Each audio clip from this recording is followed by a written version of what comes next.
மலர்கள் கொஞ்சம் சாய்ந்தால் இலைகள் தாங்க வேண்டும். மங்கை கொஞ்சம் சாய்ந்தால் என் மார்பில் தாங்க வேண்டும்.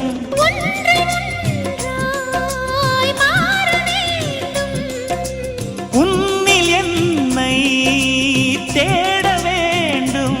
எப்போதும் இடைவிடாமலும் நகப்படாமலும் கட்டில் பூவை நீ கையாள வேண்டும். காதல் இல்லாதது ஒரு வாழ்க்கையாகுமா?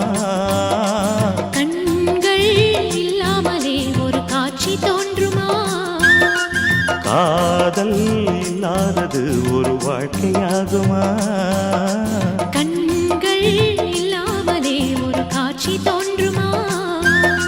பெண்ணை தொடாதது ஒரு பெருமையாக